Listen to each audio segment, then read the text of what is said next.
ये जो ग्लोब हम लोग देखते हैं उसमें उत्तर दक्षिण और पूरब पश्चिम करते हैं, तो क्या ये प्रकृति के द्वारा दिया हुआ कुछ है क्या? ये सब बाकी ह्यूमन मेड है।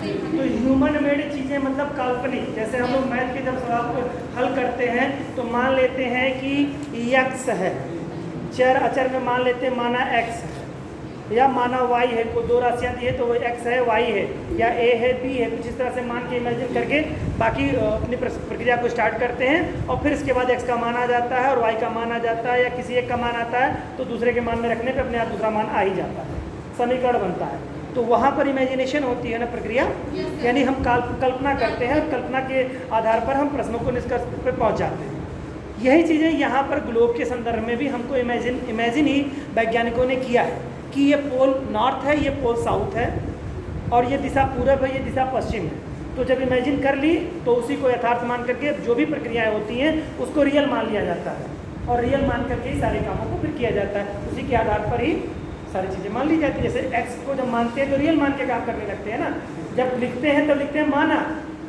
इसका मान x है तब मानते हैं, और जब प्रैक्टिकल करने लगते हैं तो उसको रियल मान लेते हैं। नहीं क्यों मतलब इतना सन्नाटा क्यों भाई? चलो कुछ नहीं किया तो इतना तो किए कि ये इमेजिन कर लो आप वैज्ञानिक हो, और नहीं भी हो तो वैज्ञानिकों ने गाइड कर दिया है ये नॉर्थ पोल यानी उत्तरी ध्रुव को कह दिया गया है और इसको दक्षिणी ध्रुव ये इमेजिन है। भगवान आकर के बताए नहीं हो, भगवान फिर जाएंगे तो भगवान है कि नहीं है इस पर आ जाएंगे आप लोग। इस नाते सवाल ही मान कीजिए वैज्ञानिकों ने ये माना है, ग्लोब में ये होता है, ठीक है। और इसी आधार पर जब भी कोई आप मैपिंग करते हैं, कोई भी मानचित्र आप देखेंगे, चाहे वो वर्ल्ड का हो, चाहे वो इंडिया का हो, चाहे किसी महाद्वीप का हो, है ना, चाहे आपके घर का हो, चाहे आपके ज़िले का हो, सब जगह पर जब पैमाना देखते हैं यानी कि मैप देखते हैं आप, तो वहाँ पर हमेशा कोई भी मैप इसके अलावा कुछ नहीं बनता। इसके अलावा जो बता रहा हूँ मैं, हमेशा नॉर्थ दिशा यही मान करके मैप देखेंगे। नॉर्थ हमेशा, जैसे ये मैप है, मान लो एक इमेजिन करो, कल्पना करो कोई मैप है, मैप जब भी होगा, चाहे ये मैप अब कुछ नहीं दिख रहा है लेकिन आप अपने घर का मैप देख लीजिए, तो घर का मैप होगा तो नॉर्थ यही होगा, यानी नॉर्थ ऊपर ही होगा, नॉर्थ कभी आपको नीचे नहीं मिलेगा। कभी भी वर्ल्ड का मैप देखेंगे, इंडिया का मैप देखेंगे, किसी भी चीज़ का मैप देखेंगे तो नॉर्थ ऊपर ही होगा, यानी कि उसमें आपको कोई भी हिस्सा मतलब बस्ती का कोई मैप आपको आ गया, छोटे से एपीएन का मैप आपको दिख रहा है तो इसका मतलब एपीएन जो मैप दिख रहा होगा वहाँ पर आपको नॉर्थ ये ऊपर की तरफ इंडिकेट, यानी मैप ऐसे ही बनता है। जब भी मैप से को ड्रा करेंगे तो नॉर्थ मान करके ऊपर को नॉर्थ मान के करते हैं, वही चीज़ यहाँ पर है तो ये नॉर्थ माना जाएगा और इसके अपोजिट में साउथ माना जाएगा, बाकी ये पूरब और ये पश्चिम मान लिया जाता है, ठीक है। तो यहाँ पर अभी ज़्यादा जरूरत उनको नॉर्थ और साउथ की जरूरत पड़ेगी, ज़्यादा समझ आई? तो ये जो आपका इसको दो धड़ों में बांटने वाली रेखा जो होती है इसे कहते हैं विषुवत रेखा, ठीक है। या इसको 0 डिग्री अक्षांश भी कहते हैं। अक्षांश पढ़ने जा रहे हैं तो हम लोग पहले अक्षांश शुरू करें। अक्षांश कौन सी 0 डिग्री अक्षांश रेखा भी कर सकते हैं, इसको देखने में आपको रेखा लग रही है लेकिन चूंकि पृथ्वी गोल है तो पीछे चले जाएंगे तो कौन सा हो जाएगा, ये वृत्त हो जाएगा। तो इस नाते इसको वृत्त भी कहते हैं और रेखा भी कहते हैं। तो संपूर्ण रेखाएं चाहे अक्षांश हो चाहे देशांतर हो सभी वृत्त का निर्माण करती है, तो उनको सभी को चाहे कोई भी अक्षांश रेखा होगी कोई भी देशांतर रेखा होगी तो वो वृत्त कहलाएगी, ठीक है, ठीक। तो यहाँ पर क्या मैंने बताया था कि जो हमारा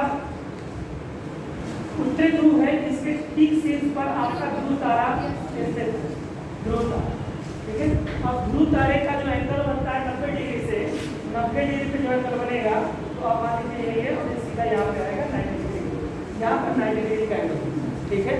अब जो संपूर्ण रेखाएं जो खींची जाती हैं, संपूर्ण रेखाएं इसी के मानक पर खींची जाती हैं, यहाँ से 1-1 डिग्री का जो विचलन होता जाएगा ऐसे ऐसे रेखाएं खींचती चली जाएंगी, समझ रहे हैं। तो यहाँ तक आते आते ऐसा विचलन हो जाएगा कि 0 डिग्री का बन जाएगा इसका कोण। अब आपको थोड़ा मैं समझा दूँ, यहाँ ये तो आपको अगर समझ में कॉन्सेप्ट आ रहा है तो ठीक कि यहाँ से 90 होगा, 90 से अब होते चले जाएंगे तो यहाँ 0 डिग्री का एंगल बन जाएगा, जहाँ 0 डिग्री का बन जाएगा वही विषुवत रेखा हो जाएगा। और उसके बाद में सेम ये चीज़ें आपको साउथ में आ जाएंगी, दक्षिण में, ठीक है। अब यहाँ से देखो क्या होता है कि जैसे मान लो यहाँ पर 1 डिग्री करेंगे तो दिखाई नहीं देगा, हम ये मान लेते हैं 10 डिग्री अक्षांश रेखा है उत्तरी, तो किस भाग में है, उत्तर।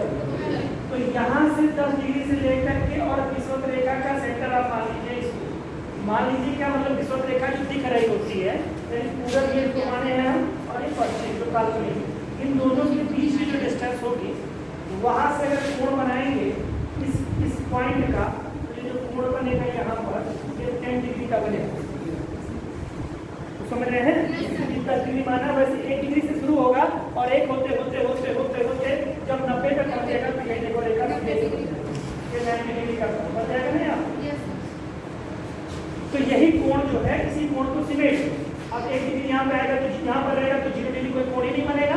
फिर जैसे टेबल होता जाएगा वो कोण बनता ऐसे चला जाएगा। और यही चीज इधर भी होगी, यानी 10 डिग्री अगर हम यहाँ इसलिए यहाँ पे देते हैं तो 10 डिग्री मान तो मान लिया। तो यहाँ का भी कोण जो है इस रेखा से जो कोण बनेगा वो यहाँ पर 10 डिग्री का बनेगा। तो समझ में आ रही बात? इसी तरह से बेटा मान लो यहाँ पर 30 डिग्री, तो यहाँ से ये इसका कोण 30 डिग्री का बनेगा यहाँ पे, और इसका जो है यहाँ से देखो 30 डिग्री बनेगा। तब यही ये दोनों जगहों पे जब कोण 30 डिग्री का बना देंगे तो ये रेखा ऐसे खींच देंगे, एक वृत्त का निर्माण कर देंगे। यानी यही से कोण आप बनाना चाहें तो समझना आप चाहें तो ऐसे कोण बन जाएगा और ये रेखा इस तरह से बनती चली जाएंगी आपका, अगर इसको सेंटर मान लेंगे। वैसे यहाँ 90 से आप करेंगे ध्रुव तारे का और इस पोल का जो डिग्री बनेगा वो 90 बनेगा। 90 के बाद जैसे जाएगा इस एंगल लेके घटता चला जाएगा और एक स्थिति ऐसी आ जाएगी कि ध्रुव तारा इस सेंटर पे जब पहुंचेगा तो 0 डिग्री का कोण बना देगा, यानी कि बिल्कुल 0 डिग्री का मतलब सीधे उसी पर हो जाएगा। समझ में आ रही बात? 90 डिग्री का मतलब शीर्ष पे और 0 डिग्री का मतलब क्या उसी के ऊपर बराबर हो जाए। कोई भी रेखा जब बराबर हो जाएगी तो फिर वो कोण नहीं बनेगा। कोण नहीं बनेगा कब? जब एक पैरेलल हो जाएगी ना। कोई दो घड़ी की सुइयां देखे हो ना, नहीं देखे हो तो अच्छी बात, नहीं देखे हो तो जाके देखो। मतलब क्या एक दूसरे के ऊपर रहती है तो 0 डिग्री का कोण बन गई है ना। और फिर जैसे जैसे जाएंगे एंगल बनता जाएगा कि नहीं बनेगा। और एंगल यहाँ जाएंगी तो 90 डिग्री बन जाएगा, यहाँ जाएंगी तो 180 बन जाएगा, फिर इसके बाद प्लस होता चला जाएगा। ये आप कर लीजिए 360 बन जाएगा आपका, या 180 180 दो कर लीजिए तो उसको ऐड कर दिया। तो बहरहाल ये चीज़ थी आपकी, है ना। अब सवाल एक था कि भाई कितनी रेखाएं होती हैं, तो 90 रेखाएं बिंदु यहाँ और 90 यहाँ हो गई और एक ये हो गया, उस तरह से 81 हो गया लेकिन बिंदु के आधार पर। लेकिन ये जो पोल होता है जो कि सेंटर बिंदु होता है तो मोस्टली लोग उसको रेखा में नहीं इंक्लूड करते, तो वही एक दो घट जाती है आपकी, तो वही मैंने बताया तो 1 से 9 हो जाएगा। तो अब सवाल के पैटर्न पे डिपेंड करेगा सवाल कैसा पूछेगा। तो अगर पूछेगा कि कितने बिंदु हैं तो कोण तो बिल्कुल 90 बन रहा है तो 181 हो जाएगा। लेकिन अगर बिंदु को रेखा अगर रूप में अगर वो इंडिकेट कर रहा है तो 179 हो जाएगा। तो रेखा कहेंगे तो 179 कहेंगे, और अगर पूरी तरह से कोण का एंगल देंगे तो 181 कह देंगे। ये तो बहुत सरल सा सवाल है, इन सब सवालों में नहीं उलझना चाहिए। तो बहरहाल ये अब इसमें जब पूछ लेगा सहअक्षांश, जैसे पूछेगा कहाँ से गुणता आती है, कहीं कोई एंगल दे देगा जैसे 23.5 डिग्री का पूछ लेगा सहअक्षांश बचा है, बताइए। ये कुछ ऐसी चीज़ें हैं कि जो आपको नई चीज़ें जाननी चाहिए। ये आपके एग्जाम के पॉइंट ऑफ व्यू से कर्क रेखा किन मतलब जो है देशों से होकर गुजरती है, मकर रेखा किन देशों से गुजर के गुजरती है, ये एसएससी के भी क्वेश्चन बन जाते हैं और पीसीएस के भी क्वेश्चन बनते हैं। ऐसा नहीं कि ये एसएससी का नाम लिखा हुआ है कि एसएससी का है। आपको हमेशा बता दें कोई भी परीक्षा की जब तैयारी करेंगे आप तो 40% क्वेश्चन सभी परीक्षाओं के लगभग ऐसे होते हैं। 40% में ज़्यादा उसमें कैटेगरी नहीं लिखी रहती है कि ये पीसीएस का है कि नॉन पीसीएस का है ना। 40 प्रश्न तो सभी के होते हैं, बाकी का बात जो बनता है वो 32+30 का रेशियो बनता है, यही बनता है। इसी में जो बड़ा जो सामान्य परीक्षाओं की तैयारी कर रहे हैं पीसीएस की एग्जाम देंगे वो भी लगभग अगर उन्होंने ईमानदारी से किया है तो 40 प्रश्नों को करने में वो सक्षम हो जाएंगे। बाकी 30% जो बनता है वो थोड़ा सा एक लेवल का प्रश्न होता है, वहाँ से आपको क्वेश्चन बटोरने लगेंगे तब आप पीसीएस के एग्जाम को क्रैक कर पाएंगे। और अगर इस 30 पे कमांड बना लिया तो लगभग 70% हो गया, और कभी भी मेरी इससे प्लस जाती नहीं है, हमेशा इसी से नीचे ही है। 60, 62, 63, 65, 66, 67 इसी के आसपास रहेगी या 70 के आसपास, सेफ जोन है पीसीएस की, ठीक है। और आईएएस का भी एग्जाम जो जाता है वो लगभग 65%, 60 से लेकर 65 के बीच में हमेशा प्री की मेरिट जाती है, कभी भी देख लीजिएगा। तो हमारा कहने का मतलब यह है कि 30% तक को पकड़ बनानी है। कोई भी टॉपिक जब पढ़ेंगे तो वही रहेगा, लेकिन वो 30% में प्लस करना है। और जो बच्चे और अच्छा अपने आप को स्टैंडर्ड बनाना चाहते हैं तो कम से कम 10% इस पर घुसपैठ कर दें। तो जब 10% इस पर घुसपैठ करेंगे तो कभी उनका प्रारंभिक परीक्षा नहीं रुकेगा, हमेशा वो मेंस देंगे। यही बच्चे कर लेते हैं जो बच्चे अच्छे होते हैं और जिनका ब्रेन अच्छा होता है और जो मेहनती होते हैं, ज़्यादा मेहनत कर लेते हैं, तो कभी प्री नहीं फिर मेंस ही दिखते हैं। मेंस में कितना अच्छा लिख पा रहे हैं नहीं लिख पा रहे हैं उसी में स्कोर होता है, तो पता चला मेंस अच्छा हुआ अच्छा नहीं हुआ, ये स्थिति उनकी बनी रहती है। प्रारंभिक परीक्षा में कभी नहीं रुकते। ठीक है। तो आप लोग भी जो भी टॉपिक पढ़ाया जा रहा है 100% उसी में से पिछले वर्ष परीक्षाओं में आए हुए हैं और आगे भी वहीं से ही बनेंगे प्रश्न। कभी भी आप जितना यूनिवर्स में पढ़ा दिया गया है कहीं उससे अलग आप नहीं पा पाए। शायद ही कोई प्रश्न हो जो कि आप ना, जैसे एक प्रश्न ऐसे ही बना हुआ है विशेष में, जिसमें पूछा गया है कि जो दिशाएं दी गई हैं तो ये क्या है, काल्पनिक है या व्यवहारिक? काल्पनिक ये करके गई है प्रश्न में। अभी आगे चल करके हम लोग प्रश्नों पे जब आएंगे तो वहाँ देखेंगे। थोड़ा ये सब टॉपिक बचा है तो सब खत्म कर लें फिर हम देखेंगे, ठीक है। तो ये अब सहअक्षांश की जैसे बात की थी, तो सहअक्षांश को बता पाएगा इसमें सहअक्षांश क्या होता है? देखो किसी भी डिग्री, जैसे किसी भी कोण का जब सहअक्षांश पूछे, किसी कोई कोण होगा ना, कोई डिग्री होगी वो, जैसे 30 डिग्री 40 डिग्री 10 डिग्री 5 डिग्री कुछ होगा, उसको 90 में से माइनस कर देना। 90 से माइनस कर दोगे तो जो बचेगा वही सहअक्षांश हो जाएगा। तो इस तरह की चीज़ें हैं, बहुत व्यवहारिक, क्योंकि ओरली आप समझ सकते हैं। आइए थोड़ा सा देखते हैं, तथ्यों की तरफ चलते हैं।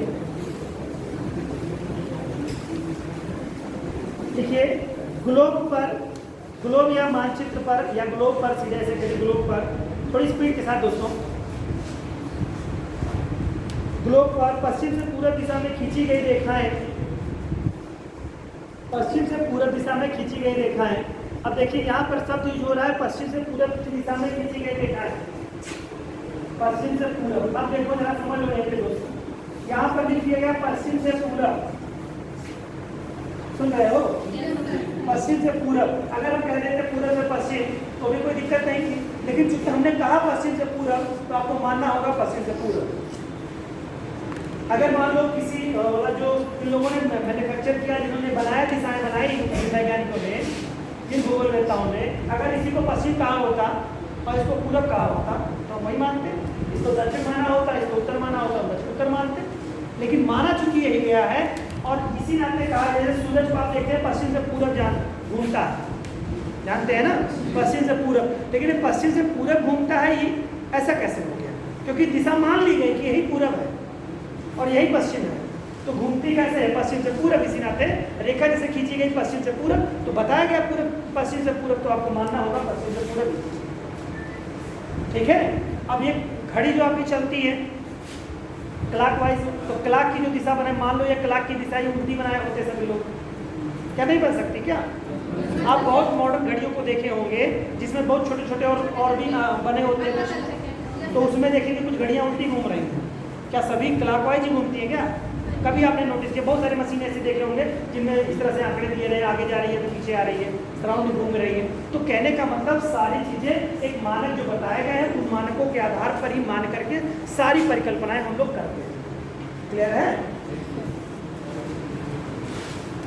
पश्चिम से पूर्व दिशा में खींची गई रेखाएं जो सामान्य जो समान अक्षांशीय कोण वाले स्थानों को मिलाती हैं, जो समान अक्षांशीय कोण वाले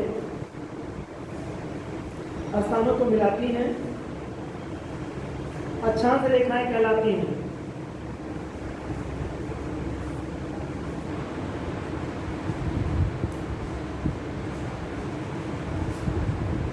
ये पृथ्वी के धरातल पर वास्तविक रूप में नहीं खींची जाती हैं, ये पृथ्वी के धरातल पर वास्तविक रूप में नहीं खींची जाती हैं,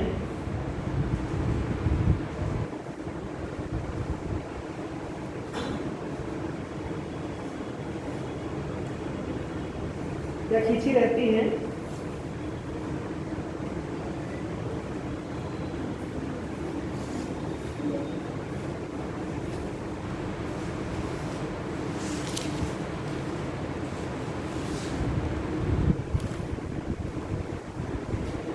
ये ग्लोब पर एक दूसरी रेखा के समानांतर होती हैं, ये ग्लोब पर एक दूसरी रेखा के समानांतर होती हैं।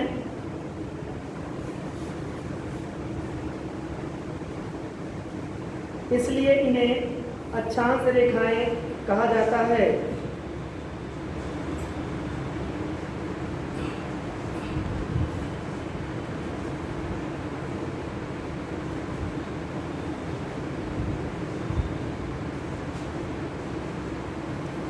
एक डिग्री के अंतराल पर इन रेखाओं की एक डिग्री के अंतराल पर इन रेखाओं की उत्तरी गोलार्ध में ग्लोब पर 1 डिग्री के अंतराल पर उत्तरी गोलार्ध में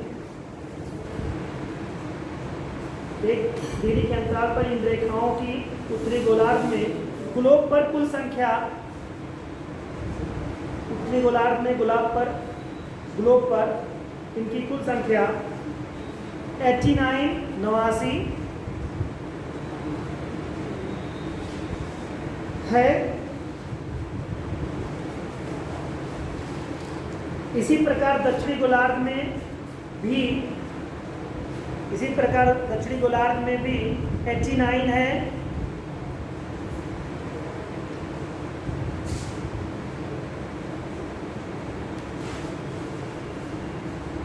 इस प्रकार ग्लोब पर कुल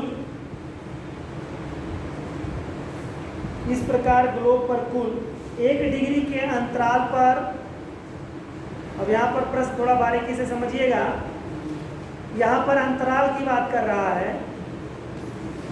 इस प्रकार ग्लोब पर 1 डिग्री के अंतराल पर कुल अक्षांश रेखाओं की संख्या, 1 डिग्री के अंतराल पर कुल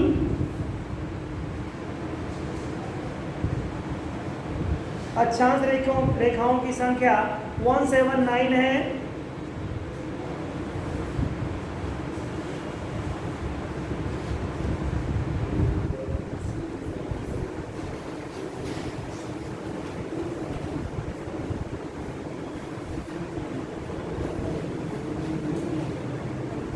ठीक है, तो इसमें देखो, अब इसमें से कौन सी रेखा है वही जो शामिल नहीं की जा रही है, दोनों पोल, बाकी 0 डिग्री को शामिल किया गया। तो क्वेश्चन पूछा है कि 179 में कौन नहीं शामिल है, तो नॉर्थ और साउथ में जो 90 डिग्री वो नहीं शामिल होगा।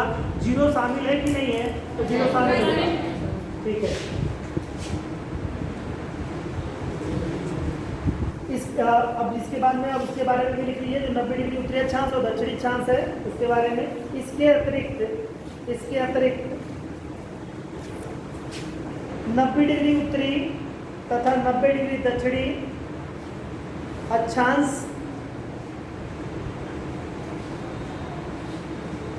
90 डिग्री दक्षिणी अक्षांश ग्लोब पर बिंदु है, ग्लोब पर बिंदु है, रेखा नहीं। ग्लोब पर बिंदु है, रेखा नहीं।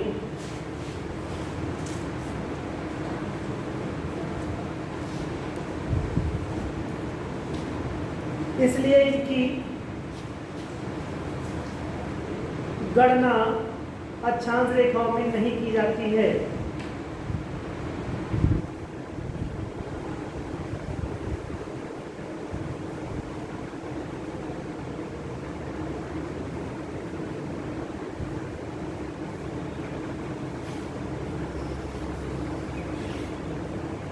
और जानते हैं कि सबसे बड़ी अक्षांश रेखा कौन सी होगी?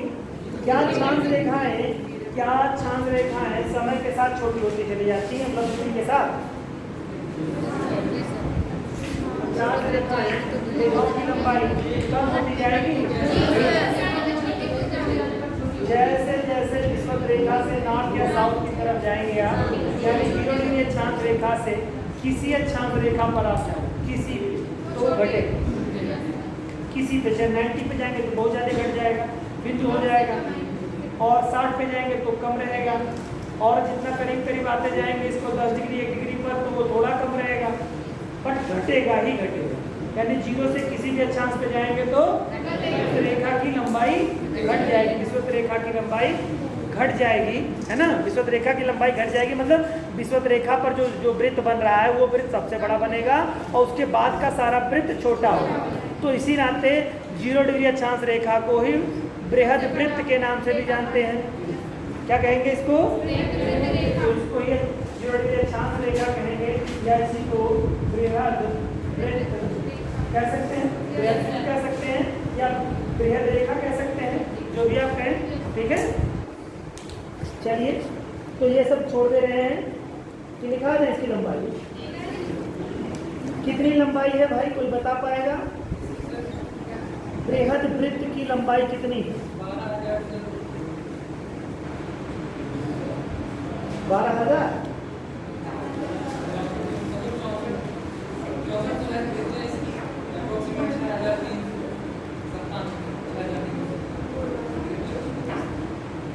ना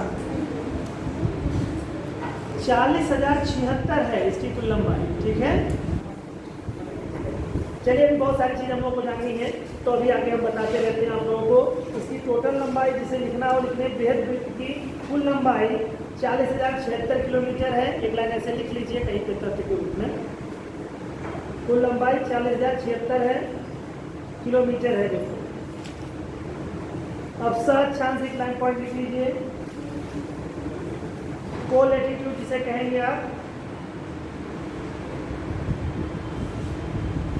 किसी अक्षांश का 90 डिग्री से अंतर, किसी अक्षांश का 90 डिग्री से अंतर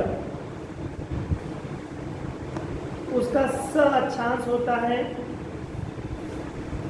90 डिग्री से अंतर उसका सह अक्षांश होता है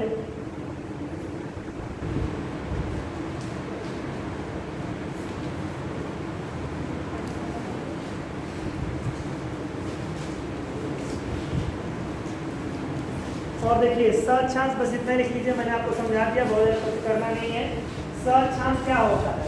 90 डिग्री से उसका अंतर सहअक्षांश। एक चीज़ इसमें जाननी आपको ज़रूरी है, जैसे अगर सहअक्षांश किसी का भी पूछेगा तो उसमें उत्तर दक्षिण लगा के नहीं आपको जवाब देना रहता है, समझ रहे हैं? जैसे उत्तरी गोलार्ध के सहअक्षांश कोई पूछे या दक्षिणी गोलार्ध का, तो उसके उत्तरी और दक्षिणी नहीं पूछेगा, किसी भी अक्षांश को दे देगा तो उसका सहअक्षांश पूछ लेगा।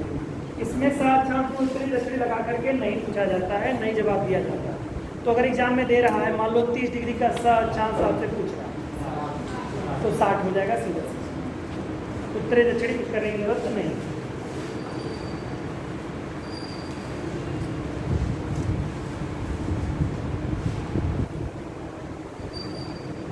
अब इसमें नहीं पूछना है, जैसे कहने का मतलब अगर पूछ ले रहा है कि 30 डिग्री उत्तरी अक्षांश का सहअक्षांश क्या है, तब क्या जवाब देंगे?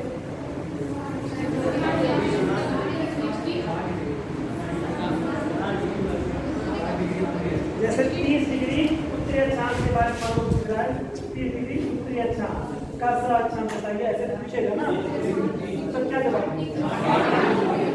तब किसी का 60 डिग्री अक्षांश कब है? क्या है ये बात है? नहीं तो सब में दिया रहेगा तो दक्षिण लिखेंगे, दक्षिण मान लो दक्षिण का तो 60 डिग्री आपकी दे सकते हैं, 60 डिग्री अच्छा है, ठीक है। उसमें उत्तरी भी दिया रहेगा, दक्षिणी भी दिया रहेगा, तो भूल सकते हैं आप लोग 60 डिग्री अक्षांश। से क्वेश्चन एक पूछ रहा है कि 30 डिग्री उत्तरी अक्षांश का सहअक्षांश क्या होगा, तो उत्तरी भले लिखा है उसमें 60 ही आप बताएंगे। 30 डिग्री अगर दक्षिणी होता तो भी आप 60 बताते, अक्षांश यानी सहअक्षांश को कभी उत्तरी और दक्षिणी लगा करके नहीं कहा जाता। चलिए आगे कुछ बातें जान लीजिए। अब थोड़ा सा इक्वेटर कहाँ कहाँ से गुजरती है उसके बारे में देख लीजिए, बड़ा पूछता है कंट्रीज के बारे में। महाद्वीप तो सभी जानते होंगे, कौन कौन से महाद्वीप से होकर के गुजरता है इक्वेटर? 0 डिग्री अक्षांश रेखा, बस बाकी सब इसके ऊपर नीचे हैं।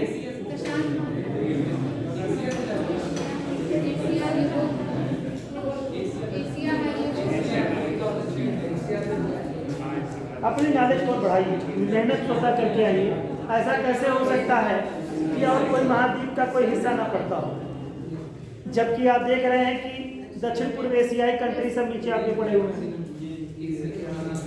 इंडोनेशिया, मलेशिया, ये सब देख रहे हैं आप लोग। और इधर का आप देखेंगे म्यांमार, थाईलैंड, कंबोडिया, ये सब तमाम सारे जो कंट्री नीचे के हिस्से में जब आएंगे, आपको मैप लग रहा होगा कि भारत के ऊपर है, लेकिन नीचे जब चले आएंगे ऐसे, थाईलैंड वगैरह देख रहे हैं ना, जावा, सुमात्रा, तो ये सब क्या है? हमारा भारत कितने डिग्री अक्षांश अंतिम बिंदु हमारा भारत का पड़ता है? ये तो मूल भूमि आप बता रहे हैं, कौन सा हिस्सा बता रहे हैं? निकोबार का तो दक्षिण पर क्षेत्र है, यानी 4 डिग्री के पास हमारा क्षेत्र होता है। मूल भूमि हमारी 8 डिग्री होती है ना।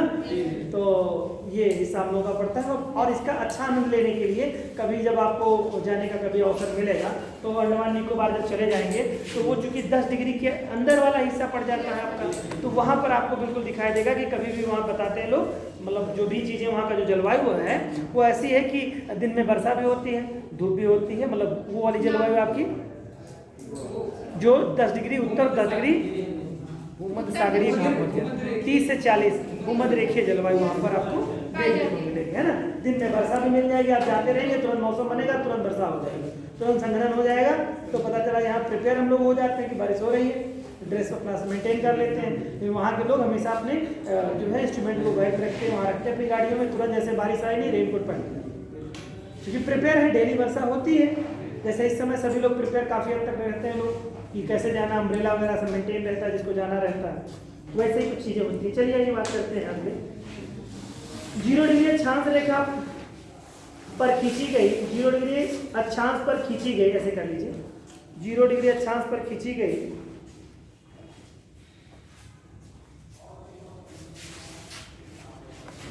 0 डिग्री अक्षांश पर खींची गई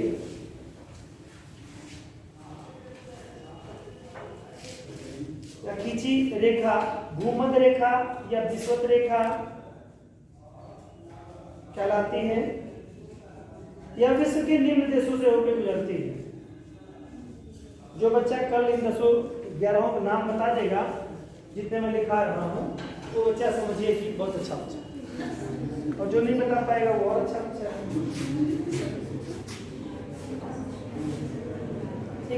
इक्वेडोर है, कंटिन्यू पे जाइए डैश करके, इक्वेडोर। जानते हैं जब कॉलेज टाइम में जब बच्चे पढ़ते हैं तो अपने आगे सबको भुलगा समझते हैं, भुलगा समझते हो ना? नहीं सर।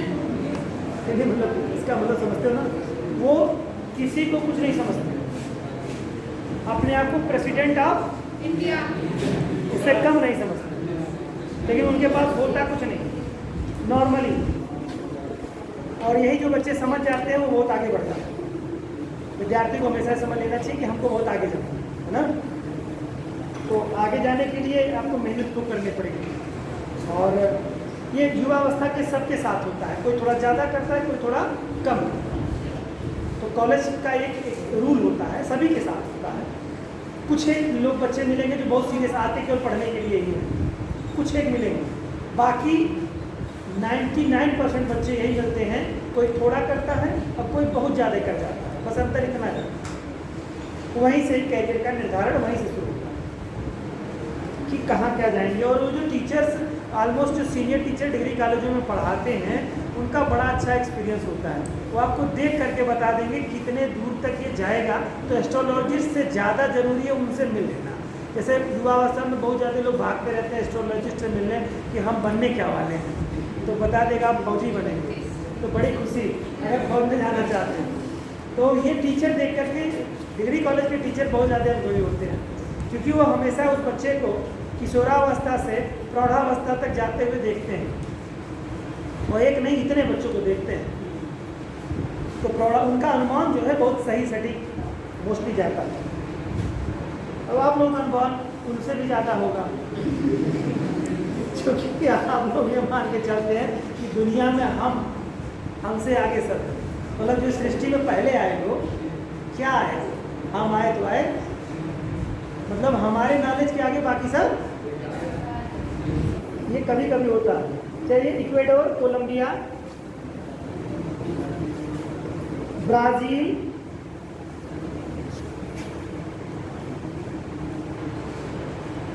साओ टोमे और प्रिंसिप, साओ टोमे और प्रिंसिप,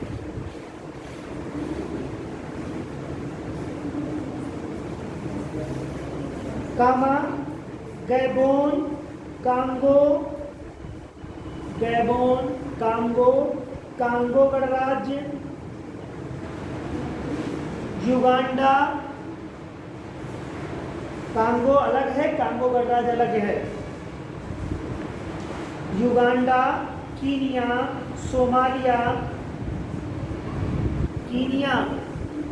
सोमालिया, मालदीव, इंडोनेशिया,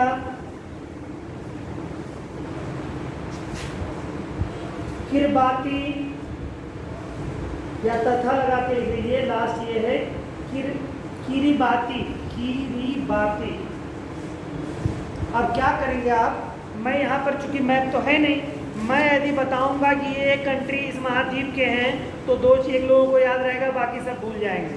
तो आप क्या करेंगे, ये कौन कौन से देश, ये दो जो देश आपने लिखे हैं 10-11, इन देशों के बारे में आप देखेंगे कि किन कंट्रीज के हैं, मतलब किस महाद्वीप के हैं। तो ज़्यादा बेहतर ये रहेगा आप हमको महाद्वीप वाइज कल बता दीजिएगा, ये इस महाद्वीप के 4 कंट्री सर, इस महाद्वीप के 5 कंट्री सर, और इस महाद्वीप का 1 कंट्री सर, है ना? बताएंगे? बहुत बढ़िया यार, मज़ा आ गया। चलिए अब थोड़ा व्यास व्यास की चर्चा कर लेते हैं। चलिए कोई बताएगा कि पृथ्वी का ध्रुवीय व्यास और विषुवत-रेखीय व्यास कितना है, कोई बता पाएगा?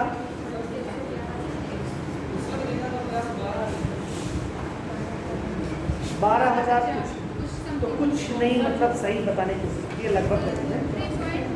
तो 12,000 कुछ तो दोनों का है भाई, विषुवत रेखा का भी है और ध्रुवों का भी है।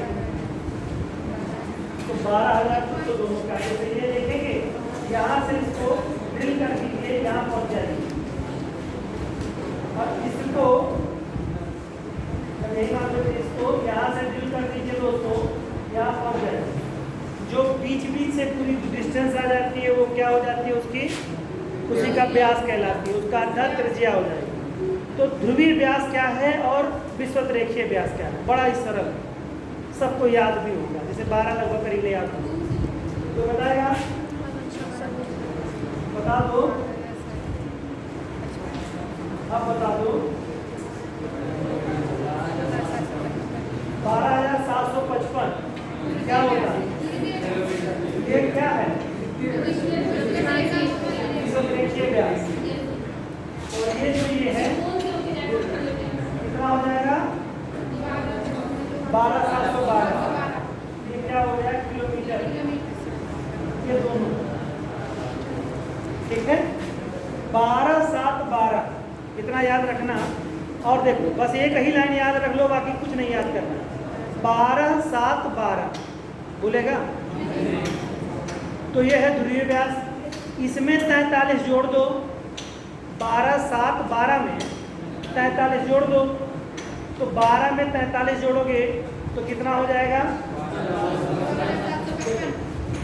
12,712, मैंने कहा 12,712 में 43 जोड़, तो 3 2 5, ठीक है, और 4 1 5 7 12 आ गया, उठाया, ये आया ध्रुवी, ये आया विषुवत रेखीय, और ये आया डिफरेंसेस। तो 12,712 याद है, 12,712 में 43 43 जोड़ देना, इससे आ जाएगा क्या, विषुवत रेखा का व्यास आ गया। 12,712 में 43 जोड़ देंगे तो 12,755 आ जाएगा, ठीक है।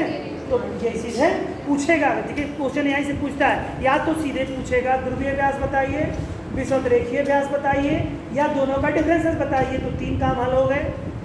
छेड़ेगा तो नंबर लेके जाएंगे आप, कहते हैं ना कि इस मामले में छेड़ दो, जैसे अभी बहुत सारे लोग जिसके पास बहुत ताकत होती है कहता है छेड़ के बताए, तो बताते हैं भी, सबको छेड़ता रहता है, हमें छेड़ दे तो बताएं भी। तो जैसे सवाल यूपीएससी ने अगर इसको छेड़ दिया तो आप बता देंगे उसको, ले दे के जाओ 1 नंबर हमको। अगर छेड़े एग्जाम में जानी ऐसी अपने अंदर काबिलियत ले आइए कि छेड़ेगा तो दे के जाएगा, मतलब इससे अगर छेड़ेगा तो 1 हमको दे के जाएगा, क्यों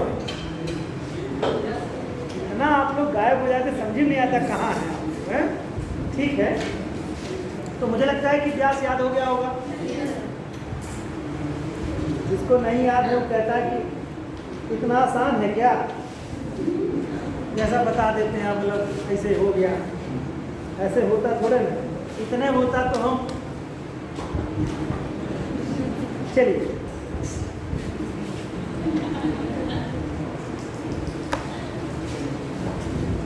पहले जब छोटे थे सब लोग,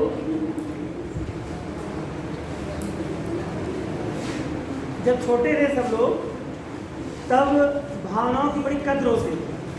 और आप लोग शायद हो सकता है इसमें से एक आध दो लोग हों, बाकी समय में जब बचपन में आप लोग रहते थे उसके पहले, हालांकि आप लोग जब दुनिया में आए होंगे तब मोबाइल आ गई थी, लेकिन उसके पहले हम लोग थे तो मोबाइल नहीं थी। तो वहाँ पत्र लिखा जाता था, तो उसमें लिखा जाता था लास्ट में, थोड़ा लिखना अधिक समझना। वो सभी लिखते थे। किसी भी पत्र को पूछ लीजिए पिताजी से अपने, पूछ लीजिए पापा ऐसा कोई पत्र लिखा जाता था, पूरा हालचाल लेते थे, मतलब बुआ फूफा क्या लेटर गया। पहले डाक विभाग का बड़ा भौकाल हुआ करता था, फिर डाक विभाग जब थोड़ा फेल हुआ तो BSNL वालों का बड़ा भौकाल हुआ। बहुत एकदम रेपुटेड जॉब होती थी उनकी, बिल्कुल एकदम VIP। जैसे गुरुकुल परंपरा जब समाप्त हुई तो विद्यालय में शिक्षकों के बड़ा सम्मान होता था, तो बाद में परंपरा टूट गई। परंपरा टूटने की ही बात है, परंपरा जब टूट जाती तो हो जाता है सारी चीज़ें गड़बड़ हो जाती। तो वही चीज़ें मैंने कहा थोड़ा कहना ज़्यादा समझना, बाकी चीज़ें आप लोग समझदार हैं, समझ गए होंगे आप लोग जी।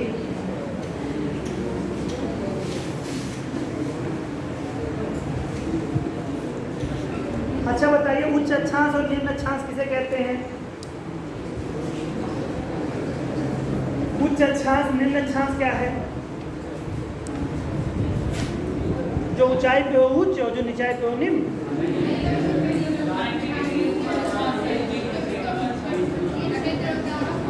चीर का कोण ज्यादा हो उच्च अक्षांश, जिनका कोण कम हो निम्न अक्षांश। 0 डिग्री का कोण से कोई छोटा नहीं हो सकता, तो निम्न अक्षांश। और जितने ध्रुव की तरफ जाएंगे उच्च अक्षांश, तो उच्च अक्षांश से निम्न अक्षांश की तरफ जाने पर तापमान बढ़ता है।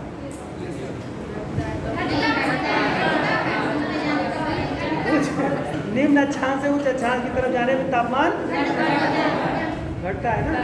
आप ध्यान रखिएगा, जरूरत क्या पड़ेगी, जब क्वेश्चन पूछेगा तो वहां बताएगा कि अक्षांशों पे कहाँ से क्या हो रहा है। जब भी तो निम्न से उच्च की तरफ जाएंगे तो टेम्परेचर रजाई उजाई लेके जाना पड़ेगा, और उधर से इधर आएंगे तो स्वेटर उटर कंधे पे आ जाएगा, है ना। तो ये अक्षांशों का बड़ा ये रोल है। अगर अक्षांश किसी भी अक्षांश की तरफ अगर अक्षांश उच्च होता जा रहा है तो टेम्परेचर वहाँ पर कम होता जाएगा। जलवायु वनस्पति विविधता, एक बात और भी समझ लीजिए, अक्षांश उच्च होने पर जैव विविधता खत्म होती चली जाएगी, और एक समय ऐसा आएगा कि जैव विविधता लगभग करीब में समाप्त हो चुकी होगी। और जैसे निम्न अक्षांश होगा तो जैव विविधता, इसी नाते साइलेंट वैली आप देखते हैं 8 डिग्री 9 डिग्री अक्षांश के आसपास, 9 डिग्री के आसपास का आपका अक्षांश में पड़ता होगा 10 डिग्री के आसपास। तो 9-10 डिग्री अक्षांश के आसपास की जो स्थिति है वो क्या है? जैव विविधता क्या लिया है? मालामाल है पूरा, मालामाल है ना। कैसा मालामाल? प्राकृतिक संपदाओं से मालामाल। इतने वैरायटीज के कीड़े मिलेंगे जो आप देख देख के आश्चर्यचकित, लाल पीला हरा गुलाबी इस टाइप का आपको मिल जाएगा। और रेगिस्तान जाएंगे, जैसे चाहे बर्फीला रेगिस्तान या सफ़ेद वाला रेगिस्तान, नहीं एक रेतीला हो गया और एक आइस वाला, दोनों। जैसे लद्दाख हमारा है वो कौन सा है? शीत रेगिस्तान हमारा, वहाँ शीत में कुछ नहीं होता। और हमारा थार है, यहाँ ग्रीष्म में कुछ नहीं होता, मतलब यहाँ गर्मी है तो गर्मी कुछ नहीं होता। रेगिस्तान मतलब दोनों भी चीज़ें, ये हमें प्रकृति सिखाती है कि कोई भी चीज़ एक्सेस होने पर नुकसान ही करती है। अति ठंडी नुकसान कर गई, अति गर्मी नुकसान कर गई, है ना। और जैसे इक्वेटर के पास जाएंगे तो केवल जैव विविधता मिलेगी, खाने पीने की कोई चीज़ मिलेगी नहीं, आपको खाने वाले ज़्यादा लोग मिल जाएंगे अलबत्ता, है मतलब कोई भी चीज़ आएगी वहाँ पर इतने जीव हैं कि जैसे आप पानी में खड़े होंगे तो दुनिया भर के कीड़े आपके ऊपर चढ़ जाएंगे। बरसात में आप देखिए जैव विविधता कितनी ज़्यादा हो जाती है, हरे भरे, जिनके घरों में टाइल्स लगी वहाँ पर भी कहीं जरा सा होल है तो वहाँ पे 2-4 चीज़ें निकल आते हैं, है ना, अपनी जगह बनाए लेते हैं। और तो ये चीज़ें होती है जैव विविधता। जैसे ही आप इक्वेटर के करीब आते जाएंगे दोस्तों, अक्षांश कम करते जाएंगे, जैव विविधता बढ़ती जाएगी, वैरायटी के लोग मिलेंगे वहाँ पे आपको, जीवों से लेकर के, जीव हम लोग भी हैं, थोड़ा सबसे स्पेशल जीव हैं हम लोग, बाकी जो है हाथी घोड़े से लेकर के बड़े जीव से लेकर के निम्न तबके के जीव, मिलेंगे आपको, लेकिन यही चीज़ें जैसे जैसे पोल की तरफ जाएंगे तो जीव हमारे घटते चले जाएंगे, है ना। रेगिस्तान वहाँ बर्फीला होता चला जाएगा तो जैव विविधता घट जाएगी। तो ये तो पता नहीं चलता ही, आप वो सब जानते ही हैं। हमारा काम है कि आप लोगों को एक बात बता देंगे कि आपको सब पता है। हमारा काम है एहसास करा देना, और जो नहीं जानते वो बता दें, है ना भाई। शिक्षक एक सहयोगी, जब शिक्षक विद्यार्थी समकक्ष हो जाए तो एक मित्रवत व्यवहार हो जाना चाहिए। लेकिन समस्या यह है कि मित्र सब जोड़ देने पर शिक्षक कम मित्र ज़्यादा हो जाते हैं। तो इस कारण से ये विविधता है। वैसे होना क्या चाहिए कि मित्रतावत व्यवहार होना चाहिए, और मित्रवत व्यवहार करना ही सबसे उचित होता है। लेकिन जब व्यक्ति समझदार होता, घर की जिम्मेदारियां तभी दी जा सकती हैं जब घर का बेटा समझदार, बेटी समझदार नहीं होते तो कुछ और सवाल चल रही, हम लोग भी आ जाए क्या कहें। जैसे जिसको कुछ स्पेशल मैटर हो वो बता दिया करे, हम लोग भी वहाँ शामिल हो जाएगा। आगे पीछे कोई मतलब बुरा मानने की जरूरत नहीं है, हो सकता है इससे अच्छी बात कोई हो, कुछ काम की और हो, तो प्रोग्रेस अगर हो तो हम लोग को बुला लिया करिए, हम लोग भी वहाँ जाए। ठीक है, चलिए। अच्छा दोस्तों, अब चलिए थोड़ा सा हम लोग कर्क और मकर रेखा के बारे में बात कर दें। क्योंकि सूरज भगवान यहीं तक जाते हैं और इसके बाद कहते हैं ना बाबा ना, अब हमसे नहीं हो पाएगा, बाकी तुम देख लो। ठीक है, तो सूरज भगवान यहीं तक जाते हैं, 23.5 आगे और 23.5 पीछे, मतलब उत्तर दक्षिण। तो जहाँ तक रहते हैं, उस सूरज की खासियत है कि जहाँ रहता है वो अपने आप में परिपूर्ण रहता है, समृद्ध है। सूरज समृद्धि लाता है, इसी नाते सूरज की पूजा भी करते हैं लोग। अगर एक धर्म विशेष में आप चले जाएंगे तो देखेंगे सूरज की पूजा भी होती है। और एस्ट्रोलॉजी में भी आप देखेंगे कि जिन घरों में सूर्य का प्रकाश जाता है वहाँ पर निगेटिव शक्तियाँ नहीं रहती हैं, ऐसा सुना होगा। इस नाते सूर्य का प्रकाश घर में आना बहुत जरूरी होता है। मैं बात कर रहा हूँ यहाँ पे सूरज की विविधता की। तो सूरज जहाँ तक जाते हैं ना, वहाँ तक अपनी समृद्धि को बिल्कुल लिए रहते हैं, और जहाँ रहते हैं तो हर तरह की समृद्धि रहती है। जीव भी समृद्ध रहते हैं, वनस्पतियाँ भी समृद्ध रहती हैं, और जहाँ ये नहीं जा पाते हैं वहीं से समृद्धि समाप्त होती है। जा कहाँ तक पाते हैं? 23.5 उत्तर जा पाते हैं और 23.5 दक्षिण जा पाते हैं। तो जब जाते हैं तो भाई जहाँ तक जाएंगे वहाँ तक तो रहेगा ही रहेगा, लेकिन कहते हैं अच्छी चीज़ों का असर थोड़े दूर तक होता है। जैसे किसी ने अगर परफ्यूम लगा लिया तो पड़ोसी भी महक जाएगा, है ना। तो सूरज भगवान की भी खासियत ये होती है, रहते तो 23.5 पे हैं लेकिन असर दे देते हैं 30 तक, लगभग करीब में 30 उत्तर 30 दक्षिण तक का असर इनका इफेक्टिव होता है। ठीक है, तो ये आपका ये जो इसका इसी नाते अक्षांश देखेंगे, उष्णकटिबंधीय अक्षांशों के बारे में बात करेंगे तो 0 से 30 डिग्री उत्तर और 0 से 30 डिग्री दक्षिण का मध्य का जो अक्षांश होता है, इसके बीच का, वो कैसा अक्षांश होता है?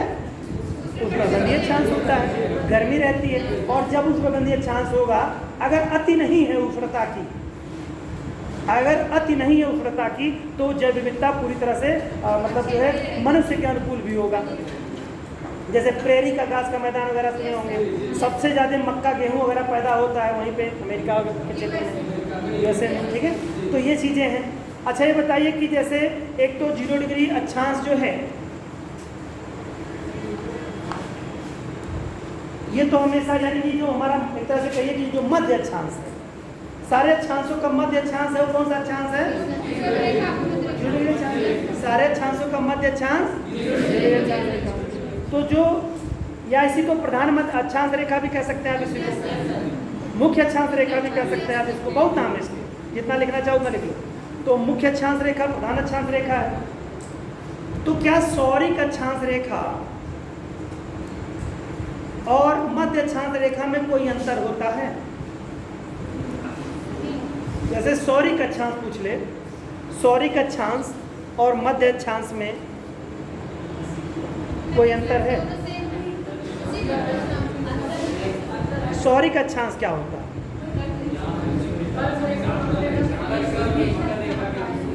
हाँ? और कोई? अच्छा, आरटीसीजेड का नाम सुने हैं? हिंदी में क्या कहते हैं इसको? आरटीसीजेड को नहीं, आरटीसीजेड नहीं, अंतरराष्ट्रीय अंतरा उष्णकटिबंधीय अभिसरण मेखला का नाम हिंदी में सुने हैं? इंटर ट्रॉपिकल कन्वर्जन जोन जिसे इंग्लिश में कहा जाता है, ITCZ। यही ITCZ अभी अभी कल कर्क रेखा से लौटा है, अभी जा ही रहा होगा, जाके देख लीजिए चाहे, अभी कल ही लौट के गया है। तो सॉरी का चांस कहाँ था? एक कर्क रेखा, और धीरे धीरे जा रहा है। 23 सितंबर को चाहिए जाके मुलाकात कर लीजिएगा, कर्क रेखा विषुवत रेखा पे मिलेगा, यार मुलाकात हो सकती है ना इसको विषुवत रेखा पे से मिलना है, मिल सकते हैं आप जाकर के, विषुवत रेखा पर मुलाकात हो जाएगी। और 22 दिसंबर को चाहे मकर रेखा पे चले जाएंगे, वहाँ भी मुलाकात हो जाएगी। और लौटते हुए 21 तारीख को मार्च में फिर मुलाकात हो जाएगी इक्वेटर पे। और 1 साल अगर इंतजार कर सकते हैं तो यही मुलाकात हो जाएगी, ज़्यादा जाने की जरूरत ही नहीं। ठीक है, यानी ये विचरण करता है, सौरी अक्षांश विस्थापित होता रहता है। जहाँ सूरज जाएगा जिस अक्षांश पे रहेगा वही उसका मतलब वो सौरी अक्षांश कहलाएगा। समझ में आ गई बात? इतना यार, चलो दर्द भरा फेस दिखाते हो आपको, दया आ जाती है। ठीक है, चलिए दोस्तों, अब चलिए ये बात हो गई। अभी आगे चल करके हम लोग कुछ और चीजें देखेंगे। इसी को ही तापीय भूमध्य रेखा जानते हैं किसे कहते हैं? यही जो तापीय भूमध्य रेखा, जैसे भूमध्य रेखा मैंने बता दिया, इसी को सौरिक जो रेखा कहा है। जैसे भूमध्य रेखा और एक तापीय भूमध्य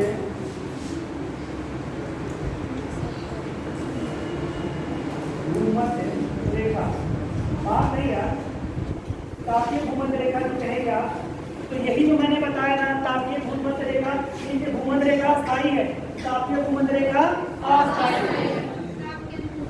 तापीय भूमध्य रेखा अस्थायी है। यही जहां पर गया सूरज, जहां गया सूरज वो आधा आधा ताप को बांट लेगा अपने। मतलब जैसे इक्वेटर पे है तो दोनों जगह 10-10 डिग्री 15-15 डिग्री जो भी उसका अपना विस्तार है वो दिया रहेगा। जैसे आप देखते हैं इक्वेटर पे सूर्य की किरणें समय सदैव सीधी पड़ती हैं। इसके बाद जैसे जैसे सूरज उत्तर या दक्षिण होता है इसकी किरणें सीधी नहीं पड़ती हैं, तिरछी पड़ती हैं। इस नाते लाइट जो है वहाँ उतनी उष्मा नहीं मिल पाती है जितना कि इक्वेटर पे मिलती है। तो यही तापीय, जहाँ पर सूरज होगा वही तापीय भूमध्य रेखा होगी। यह विचलित होती रहती है, विस्थापित होती रहती है। तापीय विषुवत रेखा 23.5 डिग्री उत्तरी अक्षांश से लेकर के 23.5 डिग्री दक्षिणी अक्षांश के मध्य में गतिशील रहती है। तो ये अस्थायी है। तापीय भूमध्य रेखा कर देगा तो वही जो बताया वो परिवर्तनशील है। ITCZ जहाँ बनेगा वहीं पर ये तापीय भूमध्य रेखा वहीं पहुँच जाएगा।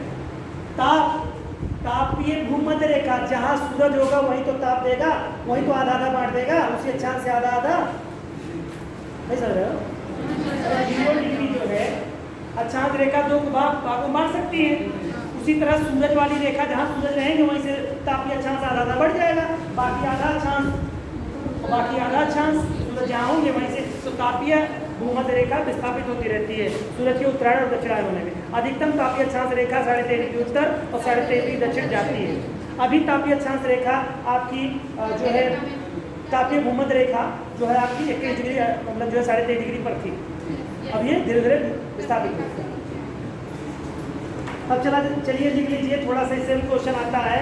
ये कूट बना करके देगा विषुवत रेखा के बारे में, मतलब वो तो हो गया। अब कर्क रेखा पर कौन कौन से कंट्री हैं और मकर रेखा पर कौन कौन से कंट्री हैं, है ना?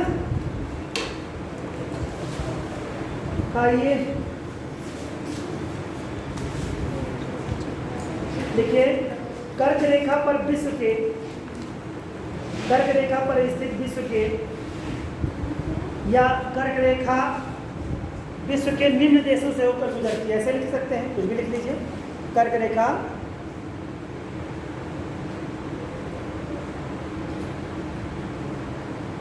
विश्व के निम्न देशों से होकर गुजरती है।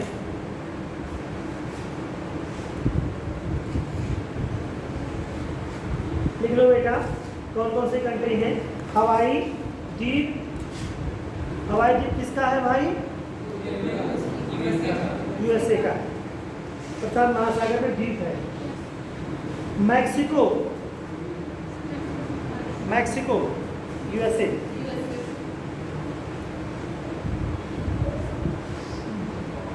बहमास या बहामस अक्सर बोलते हैं, बहमाश या बहामस, बहमाश ऐसे के शब्द है बहमास। कहाँ का कंट्री पर बता देगा? West Indies. कौन और किस उसे और किस नाम से जानते हैं वेस्ट इंडीज को?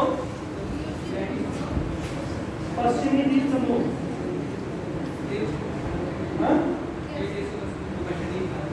हाँ तो पहले सुनो तो, पश्चिमी द्वीप समूह है और इसी को वेस्ट इंडीज आपने टीम में बन गई, इन्हीं से लेकर के वेस्ट इंडीज बनी टीम, और जो क्रिकेट खेलती थी वो इसी से रिलेटेड है। और क्या कहते हैं? कैरेबियन द्वीप कहते हैं, ठीक है। कैरेबियन सागर यहीं पड़ता है, तो कैरेबियन सागर के आसपास का जो हिस्सा होता है वो जो द्वीप है वो कैरेबियन द्वीप भी कहलाते हैं, ठीक है। देखो जब भी पढ़ो तो मुस्कुराते हुए पढ़ो, एकदम साइलेंट मुद्रा से नहीं, थोड़ा प्रसन्नचित्त की कुछ आया। डॉक्टर दवाई करता है तो क्या कहता है? आप ठीक हो रहे हैं, चिंता मत करिए, बस 2 दिन में आपको छोड़ देंगे। इसके अलावा कुछ कहता है डॉक्टर? आप बहुत विनम्र भाव से हाथ पैर जोड़े हुए अरे सब करते हैं। जैसे ऑपरेशन किसी चीज़ का होता है तो देखिए कभी जाते हैं डॉक्टर से, हो गया तो पहले जब तक ऑपरेशन होगा तब तक कोई कुछ नहीं पूछेगा कब क्या करना है। जैसे ऑपरेशन हो गया, थोड़ा सा किसी भी तरह का थोड़ा आदमी 1-2 दिन में नॉर्मल हुआ तो थोड़ा सा उसको एक आश्रय मिल जाता है, तो डॉक्टर साहब में ठीक है, कोई कहते हैं आपका पेशेंट ठीक है, बस जल्दी छोड़ेंगे। तो इतने छोड़ के आगे आगे सब कुछ चिल्ला बताएंगे, डॉक्टर साहब बोले बात हुई है, मैं जाता हूँ कि बस 1-2 दिन में सब भला होने वाला है, यहाँ से निकलने वाले हैं। तो किस बात पे मैंने इस बात को कहा, विचार करिए। ठीक है, ठीक है। मैक्सिको, बहामस, और उसके बाद पश्चिमी Sahara, मारितानिया,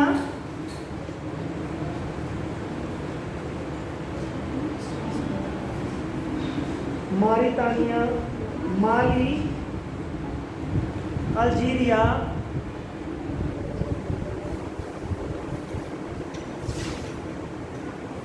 niger, Algeria, Niger, Libya,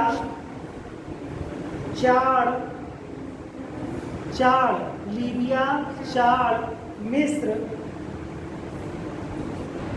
जल्दी जल्दी करिए भाई,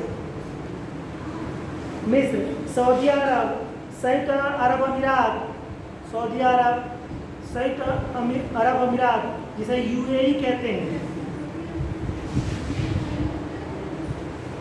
ओमान, भारत, बांग्लादेश, म्यांमार, चीन, वियतनाम,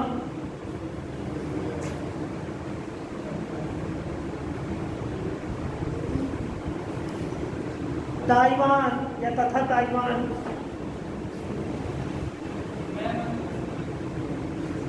चीन, वियतनाम, ताइवान स्थित हैं। जबकि मकर रेखा पर, फट से करिए, जबकि मकर रेखा पर Chile, Argentina,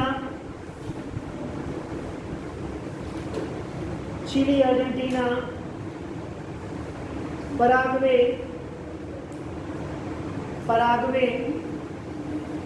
Brazil, Namibia,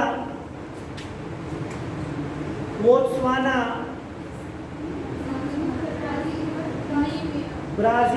Namibia, Botswana, दक्षिण Africa, Mozambique, Madagascar, Australia, tonga,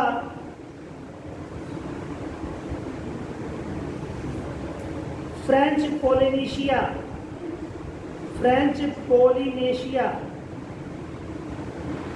ये आपका दक्षिणी अमेरिका के नीचे पड़ेगा, फ्रांस का द्वीप है, तो इसको लिखिए फ्रेंच पोलिनेशिया, फ्रांस। इतने पढ़ते हैं दोस्तों मकर रेखा पर, ठीक है। तो कर्क रेखा, मकर रेखा, विषुवत रेखा से क्वेश्चन आए दिन बनता ही रहता है। तो फ्रांस में ये जो आपने द्वीप के बारे में लिखा है, फ्रेंच पॉलिनेशिया, ये द्वीप है फ्रांस का। अब कहाँ उनके उत्तरी गोलार्ध में चले जाओगे, दक्षिणी गोलार्ध की बात हो रही है ना दोस्तों। तो मिलते हैं कल, और उम्मीद करते हैं कि आप सभी लोग जो कर्क रेखा, मकर रेखा पर स्थित और मकर रेखा पर और विषुवत रेखा पर स्थित कंट्रीज को आप लोग याद करें। कौन कौन ईमानदारी से याद करके आएगा? कल क्या पूछा जाए इंडिविजुअल एक एक लोगों से? तो मेरी मर्जी, जिससे मन कहेगा मैं पूछ लूँगा, और सहर्ष आप लोग बताएंगे, ठीक है। तो मैं मान लेता हूँ बहुसंख्यक है कि इसका मतलब सबसे मैं पूछ सकता हूँ, ठीक है। और कोई अपने आप को इंसर्ट नहीं फील करेगा क्लास में, है ना। अपना सामान झोले पे डाल के बाहर रख के आएगा, तो फिर इसके बाद जाएगा तुरंत पहन लेगा बाहर निकलते के बाद, ठीक है। हर बच्चा बच्ची सभी को अपना सामान झोले में रख के टांग दिया करिए जब अंदर आया करिए।